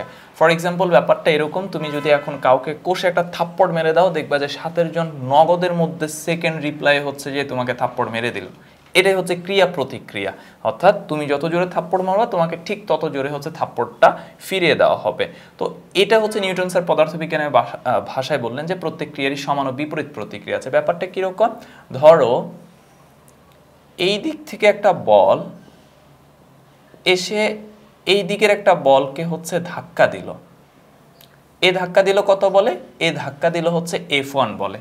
তখন দ্বিতীয় বস্তুটা প্রথম বস্তুকে অবশ্যই বিপরীত একটা ধাক্কা দিবে, এবং সেই ধাক্কার বলের পরিমাণ যদি F2 হয়, তাহলে নিউটন স্যার বলতেছেন অবশ্যই F1 সমান F2 হবে।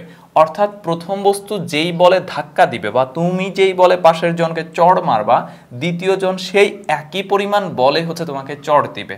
তবে এখানে বললো যে বিপরীত প্রতিক্রিয়া আছে, সমান ও বিপরীত, অর্থাৎ একটা যদি সোজা হয় একটা তার উল্টো। তাহলে আমরা যদি একটা F1 ধরি আর একটাকে মাইনাস F2 ধরতে হবে, কারণ একটা অপরটার বিপরীত দিকে কাজ করতেছে। F1 কাজ করতেছে এই দিকে আর F2 কাজ করতেছে এই দিকে। যেহেতু দিক ভিন্ন তাই একটাকে প্লাস একটাকে মাইনাস ধরে নিলাম, কিন্তু দুটো বলের পরিমাণই হচ্ছে সমান। অর্থাৎ প্রথম বল যে পরিমাণ ক্রিয়া প্রয়োগ করবে, দ্বিতীয় বল ঠিক সেই পরিমাণই প্রতিক্রিয়া দিয়ে থাকবে। এটা হচ্ছে নিউটন স্যারের তৃতীয় সূত্র, যে প্রত্যেক ক্রিয়ারই একটি সমান ও বিপরীত প্রতিক্রিয়া আছে। এবং তোমরা জেনে থাকবে এটা খুবই গুরুত্বপূর্ণ একটা সূত্র। আমরা যে রাস্তায় হাঁটি, এই হাঁটার পেছনে কারণটা বা হচ্ছে এই হাঁটার পেছনের ব্যাখ্যাটা কিন্তু নিউটন স্যারের তৃতীয় সূত্র থেকেই দেওয়া যায়। তুমি হাঁটার সময় কি করো? তুমি হাঁটার সময় দেখবা, একটু যদি মনোযোগ দিয়ে খেয়াল করো, পেছনের পা দিয়ে তুমি ভূমির উপর একটা চাপ প্রয়োগ করবা, বল প্রয়োগ করো। আর ভূমির উপরে যখন এটা বল প্রয়োগ করতেছো, ভূমির ঠিক সমপরিমাণ বিপরীতমুখী একটা বল তোমার উপর প্রয়োগ করতেছে। তুমি ভূমির উপরে একটা বল প্রয়োগ করতেছে, সমপরিমাণ বিপরীতমুখী আরেকটা বল প্রয়োগ করতেছে বলে তুমি পাটাকে সামনে উঠিয়ে নিয়ে সামনের দিকে দিতে পারছো। এভাবে প্রতিবারই কিন্তু তুমি যে কাজটা করো সেটা হচ্ছে পেছনের পা দিয়ে হচ্ছে মাটির উপর একটা বল প্রয়োগ করো, মাটি ঠিক সমপরিমাণ বল প্রয়োগ করে এবং সেই বলটা কাজে লাগিয়ে তুমি পাটা উঠিয়ে সামনের দিকে যাও। এটা কিন্তু আমাদের হাঁটার সময় ব্যাখ্যাটা দিয়ে থাকে নিউটন স্যারের তৃতীয় সূত্র। এছাড়া হচ্ছে আমরা রকেটের কথা জানতে পারি, যে রকেট যাওয়ার সময় কি করে? প্রচণ্ড বেগে একটা ধাক্কা দিয়ে পেছন দিকে হচ্ছে জ্বালানি নিঃসরণ করে, প্রচণ্ড বেগে ধাক্কা দিয়ে জ্বালানি নিঃসরণ করে, এবং জ্বালানি হচ্ছে রকেটের উপর বিপরীতমুখী একটা বল প্রয়োগ করে। জ্বালানির উপর রকেট একটা ধাক্কা বল দেয়, আর জ্বালানি হচ্ছে তার উপর একটা প্রতিক্রিয়া বল দেয়, যার ফলে কি রকেটটা হচ্ছে সামনের দিকে হচ্ছে প্রচণ্ড বেগে ছুটে যেতে থাকে। এটা কিন্তু নিউটন স্যারের তৃতীয় সূত্রকে কাজে লাগিয়ে কিন্তু একটা রকেট হচ্ছে সামনের দিকে ছুটে চলতে পারে। তাহলে নিউটন স্যারের তৃতীয় সূত্রটা আমাদের জন্য খুবই গুরুত্বপূর্ণ। আর সূত্রটা তোমরা এখন নিশ্চয় হচ্ছে খুব সহজভাবেই বুঝতে পারতেছো। F1 সমান F2, কিন্তু একটা মাইনাস একটা প্লাস কেন, সে ব্যাপারটা ক্লিয়ার হয়ে গেছো। এবং আমরা একটু পরে যখন ভরবেগের সংরক্ষণ সূত্র দেখব, দেখা যাবে যে আমরা F1 মাইনাস F2 থেকে হচ্ছে ভরবেগের সংরক্ষণ সূত্রটা ডেভেলপ করতে পারতেছি, অথবা অল্টারনেট ভাবে ভরবেগের সংরক্ষণ সূত্র থেকে হচ্ছে আমরা কি করতে পারি, নিউটন স্যারের তৃতীয় সূত্রের সমীকরণটা হচ্ছে প্রতিষ্ঠা করতে পারি। এরপর রয়েছে ভরবেগের সংরক্ষণ সূত্র। ভরবেগের সংরক্ষণ সূত্রটা যদি আমরা বলি, সেটি হচ্ছে একাধিক বস্তুর মধ্যে শুধু ক্রিয়া প্রতিক্রিয়া ছাড়া অন্য কোনো বল কাজ না করলে কোনো নির্দিষ্ট দিকে তাদের মোট ভরবেগের কোনো পরিবর্তন হয় না। অর্থাৎ একাধিক বস্তুর মধ্যে ক্রিয়ার প্রতিক্রিয়া ছাড়া অন্য কোনো বল কাজ না করলে, বাতাসের বাধা, ঘর্ষণ বল কিংবা অন্য কোনোভাবে বল কাজ না করলে তাহলে কি হবে, কোনো নির্দিষ্ট দিকে তাদের মোট ভরবেগের কোনো পরিবর্তন হবে না। অর্থাৎ বস্তুর আদি ভরবেগ ও শেষ ভরবেগের সমষ্টি এবং অন্য বস্তুর ক্ষেত্রে হচ্ছে আদি ভরবেগ ও শেষ ভরবেগের সমষ্টি পরস্পর সমান হয়ে থাকবে। তাহলে এবার যদি আমরা একটু খেয়াল করে দেখি, সেটা হচ্ছে ধরো একটা বস্তু এ, সে হচ্ছে বি বস্তুকে এসে ধাক্কা দিল F1 বলে এই দিকে, আর বি তখন কি করবে, আমরা একটু আগে নিউটন স্যারের তৃতীয় সূত্র থেকে দেখে এসেছিলাম প্রতিক্রিয়া বল হিসেবে F2 বল প্রয়োগ করবে এই দিকে, এবং আমরা সেখান থেকে দেখেছিলাম যে আমাদের এই ক্ষেত্রে সম্পর্কটা হবে F1 ইকুয়াল মাইনাস F2, অর্থাৎ ক্রিয়া বল আর প্রতিক্রিয়া বলের পরিমাণ সমান হবে, তবে একটা অপরটার বিপরীত বলে হচ্ছে মাইনাস দিতে হবে। এখন F সমান আমরা নিউটন স্যারের দ্বিতীয় সূত্র থেকে পড়ে এসেছিলাম ma, তাহলে F1 সমান m1 a1 আর F2 সমান হচ্ছে m2 a2। তারপরে হচ্ছে a এর পরিবর্তে আমরা কি লিখতে পারি, a এর পরিবর্তে লিখতে পারি v minus u by t। তো যেহেতু a1 তাহলে v1 minus u1 by t সমান হচ্ছে এই দিকে m2 ঠিক আছে, a2 এর পরিবর্তে লিখতে পারি v2 minus u2 by t। এখন বলতে পারো যে m1 v1 u1 হলো, m2 v2 u2 হলো, কিন্তু t1 t2 কেন হলো না? কারণ ক্রিয়া প্রতিক্রিয়া কিন্তু একই সময়ে চলে। তুমি যখনই তোমার পাশের জনকে থাপ্পড় দিবা, সে সাথে সাথেই কিন্তু তোমাকে বিপরীতটা দিয়ে দিবে। অর্থাৎ এই বস্তু এর উপর যেই সময় F1 বল প্রয়োগ করতেছে, সেই একই সময় কিন্তু হচ্ছে F2 এসে বিপরীতমুখী বলটা কাজ করতেছে। এরকমটা হবে না যে F1 এসে হচ্ছে এসে হচ্ছে যে তার উপর F1 বল প্রয়োগ করলো, আর F2 হচ্ছে 2-3 দিন হচ্ছে রেস্ট নিল, রেস্ট নিয়ে এসে তারপর হচ্ছে F2 বল প্রয়োগ করলো। ব্যাপারটা কিন্তু এরকম না, তারা হচ্ছে একই সময় ক্রিয়া প্রতিক্রিয়া দিবে। অর্থাৎ এই বস্তু ক্রিয়া দিচ্ছে, তো সে একই সময় প্রতিক্রিয়াটাই দিবে। তাই ক্রিয়া প্রতিক্রিয়া একই সময় চলে বলে F1 আর F2 এর কার্যক্রম একই সময় চলে।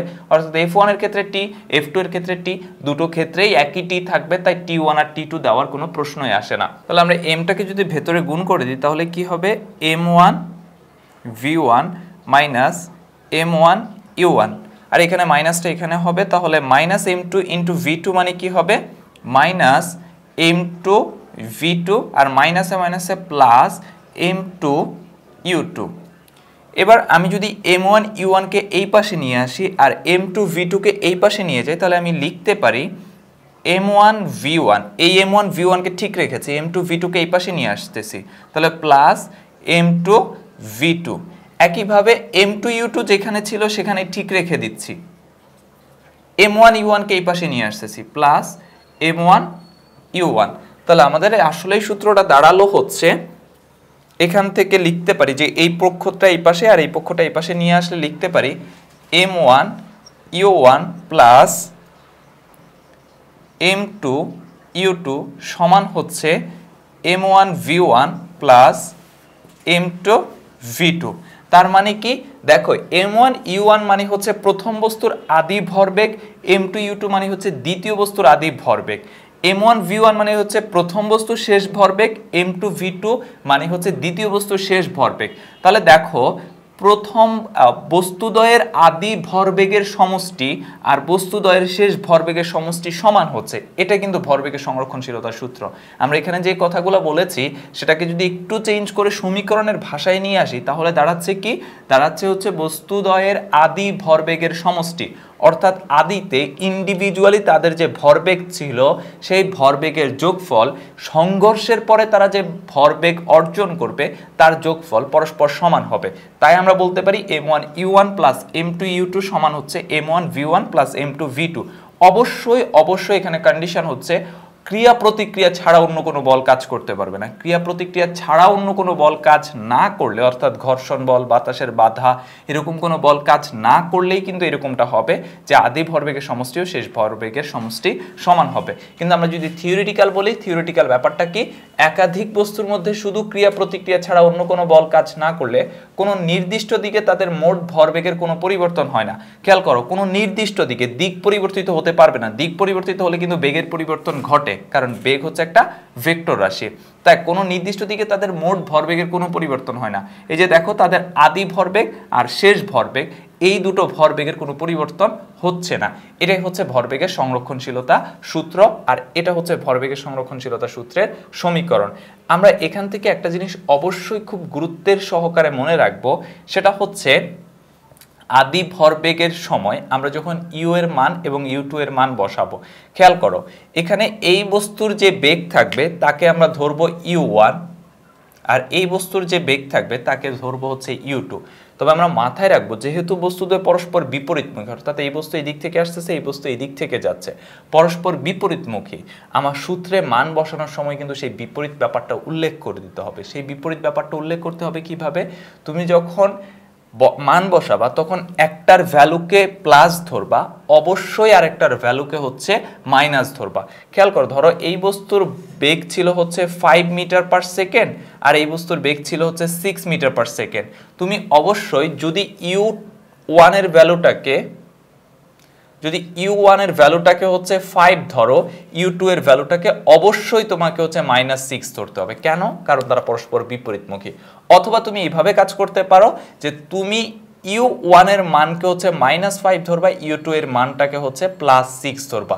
যে কোনোভাবেই ধরতে পারো, তবে মাথায় রাখতে হবে যদি ক্রিয়া প্রতিক্রিয়া হয় তাহলে একটাকে প্লাস ধরলে আরেকটাকে অবশ্যই আমরা মাইনাস ধরে ক্যালকুলেশনটা করব, অর্থাৎ ভ্যালুটা এখানে সেভাবেই বসাবো। ইউ ওয়ানের মান হচ্ছে প্লাস হলে ইউ টু এর মান হচ্ছে মাইনাস, বা ইউ ওয়ান এর মান মাইনাস হলে ইউ টু এর মান হচ্ছে প্লাস। কখন? যদি বস্তুদ্বয় পরস্পর বিপরীতমুখী হয়। আবার ব্যাপারটা এরকম না যে বি দাঁড়িয়ে আছে, এ এসে পেছন থেকে ধাক্কা দিয়ে দিল, এরকম ক্ষেত্রে না। কখন? যখন তারা পরস্পর বিপরীতমুখী দিকে চলতেছে, তখন হচ্ছে একটা প্লাস আর একটা মাইনাস। এরপর আমাদের রয়েছে ঘর্ষণ ও ঘর্ষণ বল। প্রথমে আমরা ডেফিনিশনটা একটু দেখে নিই, ঘর্ষণ কাকে বলে আর ঘর্ষণ বল কাকে বলে। দেখো, একটি বস্তু অন্য বস্তুর সংস্পর্শে থেকে মানে কি, একটা অপরটার সাথে হচ্ছে স্পর্শ অবস্থায় আছে, অর্থাৎ লেগে আছে, একের উপর দিয়ে অপরটি চলতে চেষ্টা করে, অর্থাৎ একটার উপর দিয়ে অপরটি চলতে চেষ্টা করে বা চলতে থাকে, তখন বস্তুদ্বয়ের স্পর্শতল মানে কি, যেখানে তারা পরস্পরকে স্পর্শ করেছে, যেই দাগ বরাবর তারা পরস্পরকে স্পর্শ করেছে তাকে স্পর্শতল বলে। স্পর্শতলে গতির বিরুদ্ধে, অর্থাৎ যদি আমার এই হাতের উপর দিয়ে এই হাত চলতে চেষ্টা করে তাহলে এই হাতটা গতিশীল, গতি কোন দিকে? সামনের দিকে গতিশীল। তখন গতির বিরুদ্ধে অর্থাৎ বিপরীত দিকে যে বাধার উৎপত্তি হয় তাকে ঘর্ষণ বলে। অর্থাৎ এর হাতটা সামনের দিকে যাচ্ছে, তখন এইখানে গতির বিপরীত দিকে যে বাধাটার উৎপত্তি হচ্ছে তাকে বলতেছি ঘর্ষণ। আর এই বাধাদানকারী বলকে হচ্ছে ঘর্ষণ বল বলা হয়। যে বাধা উৎপত্তি হয় তাকে বলা হয় ঘর্ষণ, যে বাধাদানকারী বল কাজ করে তাকে বলা হয় ঘর্ষণ বল। ফর এক্সাম্পল, আমরা যদি এরকম একটা অ্যাব্রো থ্যাব্রো রাস্তার কথা চিন্তা করি, তার উপর দিয়ে একটা বক্স চলে যাবে, এরকম একটা বক্স চলে যাবে, এখন ও কোন দিকে গতিশীল? ধরো ও এই দিকে গতিশীল। এই যে নিচের যে বস্তুটা, এই বস্তুটার উপরের যে বক্সটা আছে সেই বক্সটা হচ্ছে গতিশীল এবং একে অপরকে স্পর্শ করে আছে। তখন উপরের বক্সটা যদি হচ্ছে সামনের দিকে চলে বা চলতে চেষ্টা করে, তখন এর গতির বিরুদ্ধে, অর্থাৎ বস্তুটা গতিশীল হচ্ছে এই দিকে, তার গতির বিরুদ্ধে এই দিকে যে বাধার উৎপত্তি হবে তাকে ঘর্ষণ বলা হবে। কেন বাধা উৎপত্তি হবে বা ঘর্ষণের কেন সৃষ্টি হবে? ঘর্ষণের সৃষ্টি হওয়ার মূল পেছনে কারণ হচ্ছে এই যে দেখো, ওরা যেখানে স্পর্শ করেছে সেই তলটার দিকে খেয়াল করো, দুটো তলই হচ্ছে ঢেউ খেলানো বা হচ্ছে অমসৃণ তল। আমরা আমাদের বস্তু জগতে যতগুলা বস্তু দেখি তার বেশিরভাগ বস্তুই হচ্ছে কিন্তু অমসৃণ হয়ে থাকে, তারা খুব কম পরিমাণে আছে যারা মসৃণ হয়ে থাকে। আমরা হয়তো আপাত দৃষ্টিতে বা খালি চোখে দেখে মনে হতে পারে এটা মসৃণ, আসলে এটা মসৃণ না। আমরা যদি হচ্ছে ইলেকট্রনবীক্ষণ যন্ত্র বা দূরবীক্ষণ যন্ত্র দিয়ে একটু খুঁটিয়ে দেখি তখন দেখা যাবে সেই তলটা প্রচন্ড রকমের অমসৃণ। এই অমসৃণ হওয়ার কারণে যখন একটা বস্তু আরেকটা বস্তুর উপর দিয়ে চলে তখন বস্তুদ্বয়ের এই যে স্পর্শতলে একটা অপরটার খাঁজের মধ্যে আটকে যায়, এই যে খাঁজগুলো আছে সেই খাঁজগুলোর মধ্যে আটকে যায়। এই আটকে যাওয়ার ফলেই কিন্তু মূলত বাধাটা সৃষ্টি হয়, যে বাধাটাকে আমরা বলে থাকি হচ্ছে ঘর্ষণ বল। আর এই বাধাটাকে আমরা বলে থাকি হচ্ছে ঘর্ষণ, আর বাধা দানকারী বলকে হচ্ছে ঘর্ষণ বল বলি। আর ঘর্ষণ বল সবসময় গতির কোন দিকে কাজ করে? ঘর্ষণ বল সবসময় হচ্ছে গতির বিপরীত দিকে কাজ করে। ঘর্ষণ বল সবসময় গতির বিপরীত দিকে কাজ করে। কোনো একটা বস্তুর উপর যদি এফ পরিমাণ বল প্রয়োগ করা হয় তাহলে বস্তুর উপর কার্যকর বলের পরিমাণ যদি এফ এন হয় প্লাস বস্তুর ঘর্ষণ বল হবে হচ্ছে এফ কে, অর্থাৎ প্রযুক্ত বল সমান হচ্ছে কার্যকর বল যোগ ঘর্ষণ বল। প্রযুক্ত বল সমান কার্যকর বল যোগ ঘর্ষণ বল। কারণ যতটুকু কার্যকর বল আছে তার সাথে যদি আমি ঘর্ষণ বলটা যোগ করি তাহলে আমি বলতে পারবো প্রযুক্ত বলের পরিমাণ কত। অথবা আমরা এখান থেকে লিখতে পারি ঘর্ষণ বল সমান হচ্ছে প্রযুক্ত বল মাইনাস কার্যকর বল। অর্থাৎ প্রযুক্ত বল থেকে যদি আমরা কার্যকর বলটা মাইনাস করি তাহলেও কিন্তু আমরা ঘর্ষণ বলটা পেয়ে যাব। তাহলে ঘর্ষণ বল কি, ঘর্ষণ বল কেন সৃষ্টি হয় বা ঘর্ষণের উৎপত্তি কোথা থেকে, ঘর্ষণ বল নিয়ে একটা ইকুয়েশন, সেই জিনিসটা আমরা দেখেছি। এবার আমরা ঘর্ষণের ক্লাসিফিকেশনগুলো দেখব। এরপরে ঘর্ষণের ক্লাসিফিকেশনের প্রথম যে প্রকারটি আছে সেটা হচ্ছে স্থিতি ঘর্ষণ। স্থিতি ঘর্ষণ কাকে বলে? দুটি তলের একটি অপরটি সাপেক্ষে গতিশীল না হলে এদের মধ্যে যে ঘর্ষণ সৃষ্টি হয় তাকে স্থিতি ঘর্ষণ বলে। দুটি তল, যেমন হচ্ছে তোমার পড়ার টেবিল যে হচ্ছে ফ্লোরের উপর দাঁড়িয়ে আছে, তখন কি একটা কি আরেকটা সাপেক্ষে গতিশীল? না, একটা কিন্তু আরেকটা সাপেক্ষে গতিশীল না। তখন তাদের মধ্যে যে ঘর্ষণ কাজ করে তাকে মূলত বলা হয় স্থিতি ঘর্ষণ। তুমি কোথাও দাঁড়িয়ে আছো, যতক্ষণ না তুমি নড়াচড়া করতেছো তখন তোমার আর যেই জায়গার উপর দাঁড়িয়ে আছো তার মধ্যে যে ঘর্ষণটা কাজ করে তাকে হচ্ছে স্থিতি ঘর্ষণ বলা হয়। তাহলে আমি এটাকে এইভাবে সহজ করে বলতে পারি, বস্তু স্থির থাকা অবস্থায় তার মধ্যে যে ঘর্ষণ কাজ করে, বস্তু স্থির থাকা অবস্থায় বস্তুদ্বয়ের স্পর্শতল অর্থাৎ যেই বস্তুর উপর দাঁড়িয়ে আছে সেই স্পর্শতলে যে ঘর্ষণের সৃষ্টি হয় তাকে হচ্ছে মূলত স্থিতি ঘর্ষণ বলে। তাহলে স্থিতি ঘর্ষণ কতক্ষণ পর্যন্ত টিকে থাকে? যতক্ষণ না পর্যন্ত বস্তু গতিশীল হয়। তুমি যখন গতিশীল হয়ে যাবে তখন কিন্তু আর স্থিতি ঘর্ষণ বলতে পারবে না, কারণ স্থিতি ঘর্ষণের কন্ডিশন হচ্ছে বস্তু স্থির থাকা পর্যন্ত যে ঘর্ষণ কাজ করে। যেহেতু তুমি গতিশীল হয়ে যাচ্ছ তখন কিন্তু আর স্থির না, তাই স্থিতি ঘর্ষণ হচ্ছে বস্তু স্থির থাকা অবস্থায় যে ঘর্ষণ কাজ করে। আর স্থিতি ঘর্ষণ কতক্ষণ থাকে? যতক্ষণ না বস্তু গতিশীল হচ্ছে। এটা হচ্ছে স্থিতি ঘর্ষণ। তারপরে রয়েছে আমাদের প্রবাহী ঘর্ষণ। প্রবাহী ঘর্ষণ কাকে বলে? যখন কোনো বস্তু যে কোনো প্রবাহী পদার্থের মধ্যে গতিশীল থাকে তখন যে ঘর্ষণ ক্রিয়া করে তাকে প্রবাহী ঘর্ষণ বলে। এটা আমরা খুব সহজেই বুঝতে পারি। আমরা যখন হচ্ছে পানির মধ্যে সাঁতার কাটি অথবা মাছ পানির মধ্যে সাঁতার কাটে তখন যে ঘর্ষণটা কাজ করে, অবশ্যই ঘর্ষণ কাজ করতেছে বলেই কিন্তু হচ্ছে সাঁতার কাটাটা পানির মধ্যে কঠিন, তখন যে ঘর্ষণটা কাজ করতেছে তাই কিন্তু প্রবাহী ঘর্ষণ।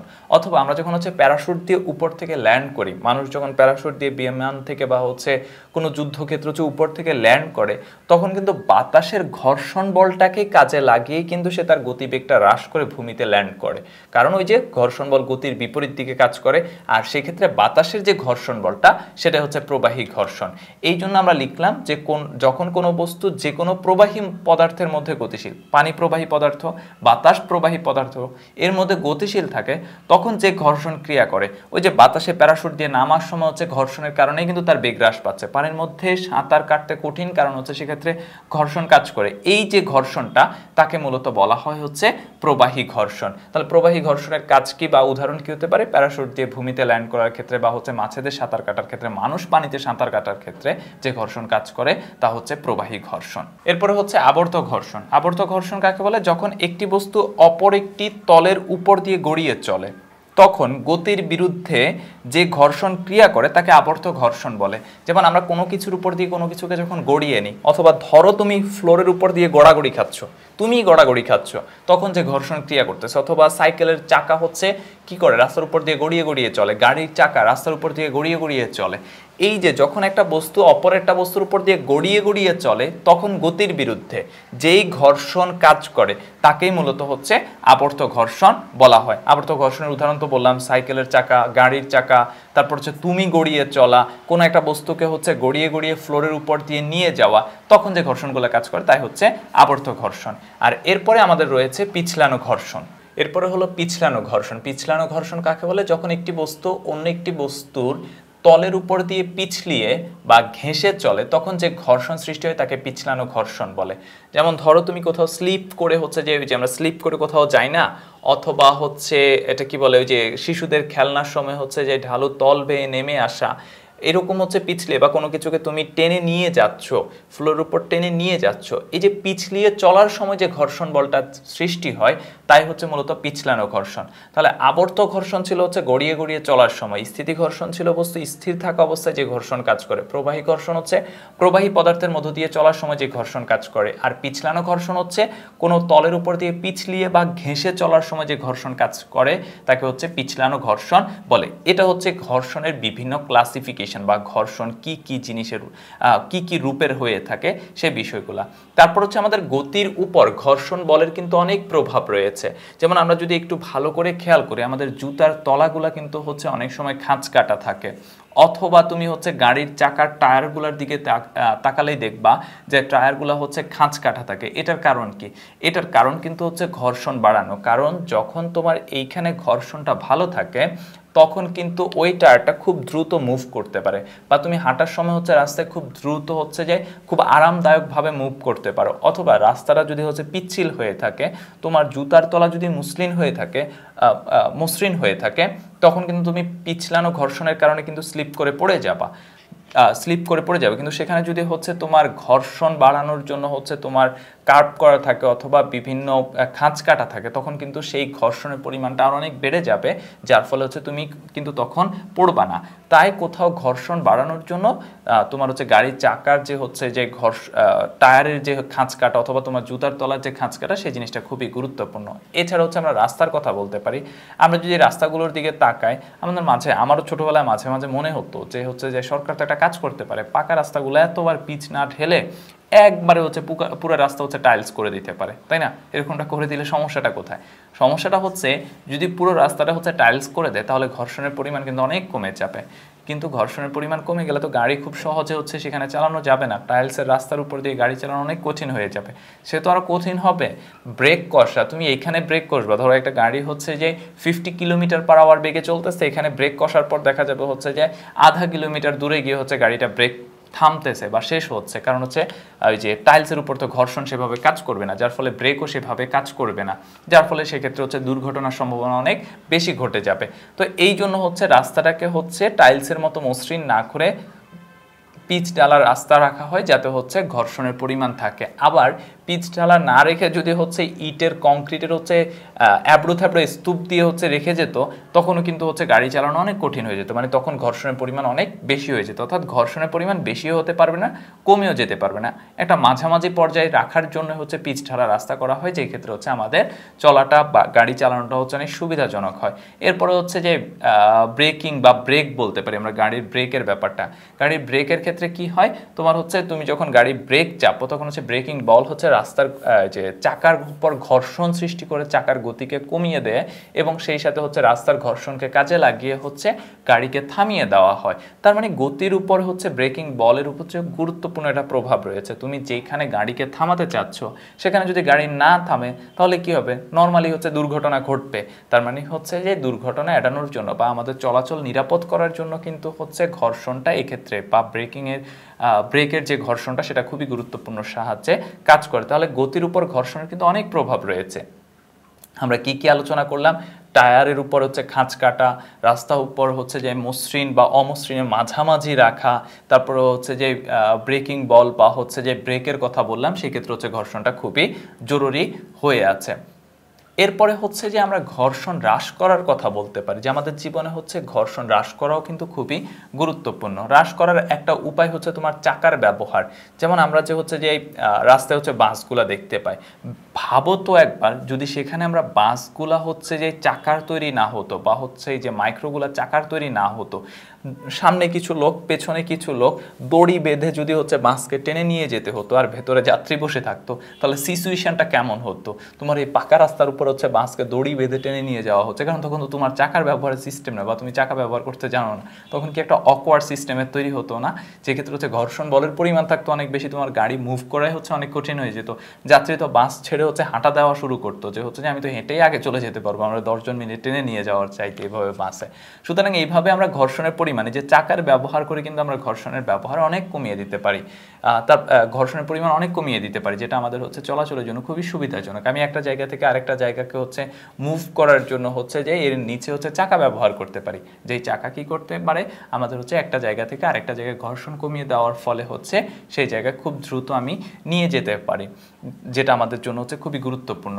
এরপরে হচ্ছে তোমার পিচ্ছিলকারী পদার্থ ব্যবহার করা বা হচ্ছে লুব্রিক্যান্ট ব্যবহার করা। তোমরা দেখবা যে হচ্ছে দোকানের শাটারগুলোর ক্ষেত্রে খেয়াল করবা, সেখানে হচ্ছে গ্রিজ ব্যবহার করা হয় শাটারগুলো উঠানামা করানোর জন্য, সেখানে গ্রিজ ব্যবহার করা হয় পিচ্ছিলকারক পদার্থ হিসেবে।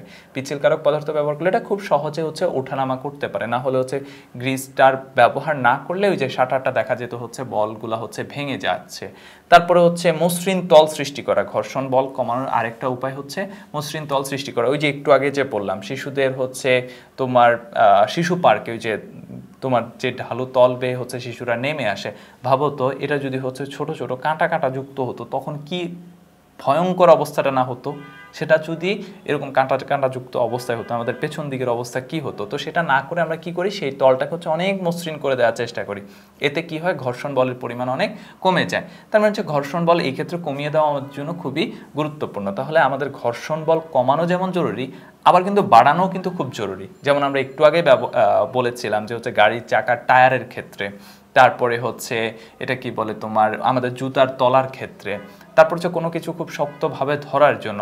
যেমন হচ্ছে যে তোমাকে একটা খুব সুন্দর উদাহরণ দিয়ে বলতে পারি, সেটা হচ্ছে মাছ কাটার সময়। তোমরা যারা মাছ কাটতে দেখেছিলা তারা দেখবা যে হচ্ছে মাছ কাটার আগে হচ্ছে হাতে ছাই লাগিয়ে নেওয়া হয়। কেন?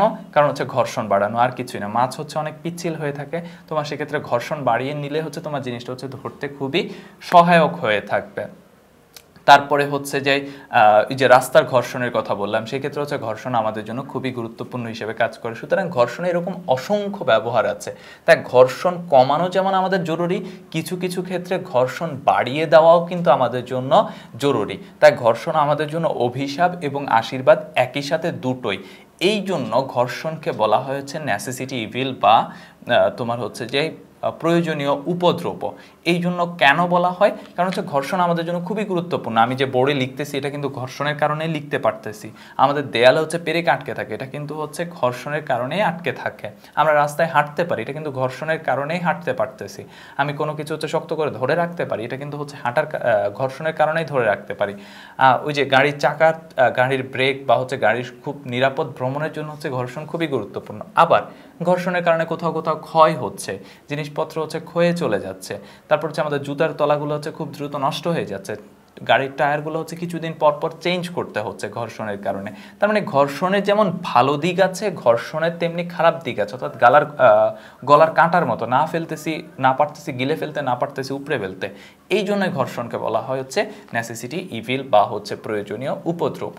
এটাই হচ্ছে মূলত ঘর্ষণ নিয়ে হচ্ছে বিস্তারিত কথাবার্তা। অর্থাৎ ঘর্ষণ কাকে বলে, ঘর্ষণের ক্লাসিফিকেশন, প্রত্যেক ক্লাসিফিকেশনের উদাহরণ, তারপরে হচ্ছে ঘর্ষণের গতির উপর ঘর্ষণের প্রভাব কি, ঘর্ষণ কমিয়ে আমরা কিভাবে কাজে লাগাতে পারি, ঘর্ষণ বাড়িয়ে আমরা কিভাবে কাজে লাগাতে পারি, এবং ঘর্ষণকে কেন প্রয়োজনীয় উপদ্রব বা নেসেসিটি ইভিল বলা হয়।